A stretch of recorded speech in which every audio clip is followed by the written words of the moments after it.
Hey traders, hopefully you guys are well.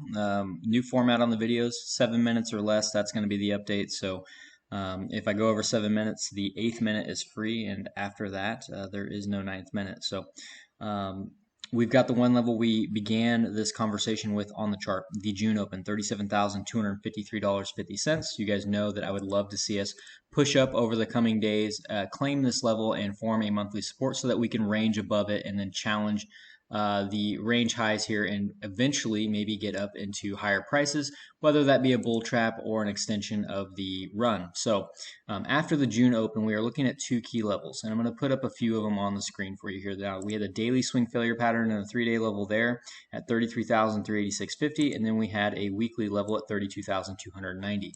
Cruising on down to the weekly. You guys know that I did say I expected us to close in this region. Well, it was all on board to do so up until the last 2 hours of the weekly closure, and this is what happened. Got a nice pump, which is really great.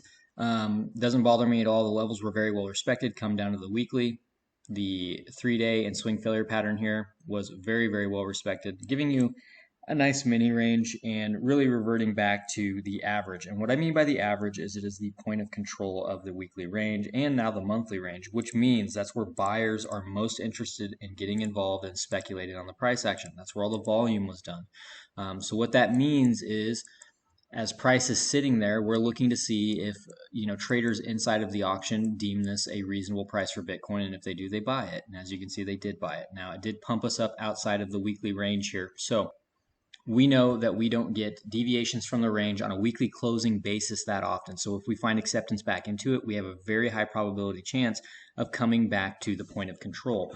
Now, we do have some pivot data to support that. The pivots, guys, just to break these down really fast for you, these are literally just averages, and think of them as basically a mean reversion tool. So if you just took the candle high, the candle low, and then whatever the candle closed at for whatever time frame you're looking at, whether it's the weekly, daily, monthly, that is how you're going to generate the pivot. You just add those three numbers together, divide them by 3, and it's an average. And so when price comes back to the average, what we're looking for is buyer interest and sentiment. If the average is deemed an acceptable price for the asset, people buy it and the price goes up. That's why they're looked at it. If you're above it, it's bullish. If you're below it, it is bearish. That is how that works. It's just a mean reversion tool. That's all pivots are. They're nothing special, okay? So do make that mental note on how you're using these. Now, if we come down into this region, it gives us a very good level to work off of, and I would be bullish on the price for this reason if we were to stay above the weekly pivot down to 32,290. 50. And the reason why is if we don't, we can look for a rotation of the weekly range and the monthly range, bringing us down to about 31,500 down to 31,200. Those levels are important. And the reason that they are important is if we get rid of our ranges and we go back out to like a daily time frame per se, okay, we go back out to the daily here. You will recall this is our last daily level right here at 31,610.50. If you recall the numbers at the lows of the range, it was 31.5 and 31.1.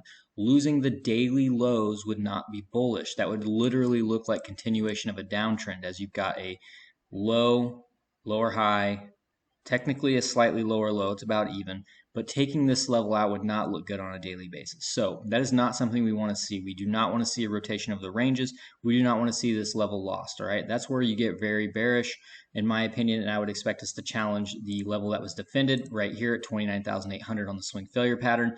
If we were to come down here, bounce again, much like we did right here, and then lose it, that would not look bullish. I would look for some form of a drop, depending on, targets down below. You guys can extrapolate from there. So that is how I'm looking at that.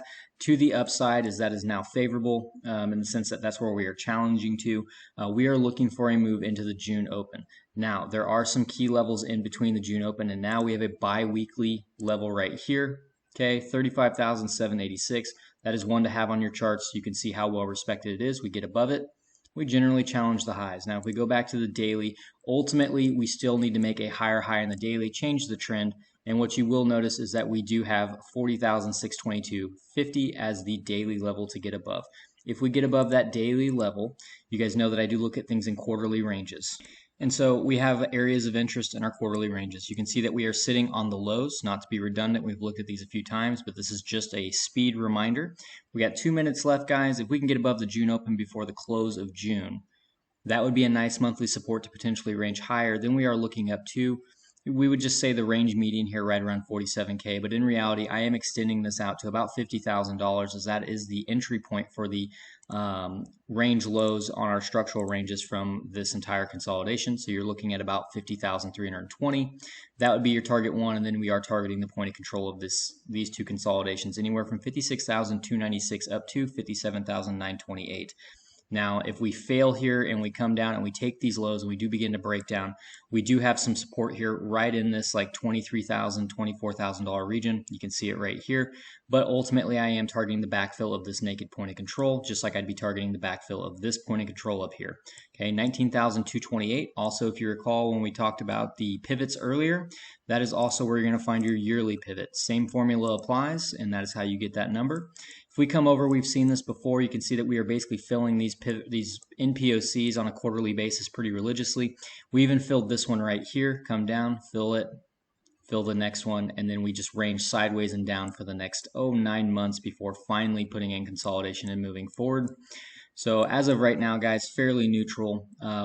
Leaning bullish. Bulls have the ball at this point. Let's put it that way.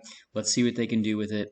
Flip the June open, and then we can talk. That's also your range POC of the overall consolidation. Range POC of the overall consolidation, but this right here is your current monthly range according to ATAS, and you'll look at 37,310 being the key area. If we come back to here and we look at this from the June open standpoint at $37,253.50 and the point of control of the overall range at $37,000, that is the key area here still. June open needs to get flipped, guys, and we can talk bull. That's 7 minutes on the dot. I hope this made sense and you guys enjoyed it. Don't forget your fib time coming in on July 2nd and July 5th. You can review those in older videos. Thank you and have a great day.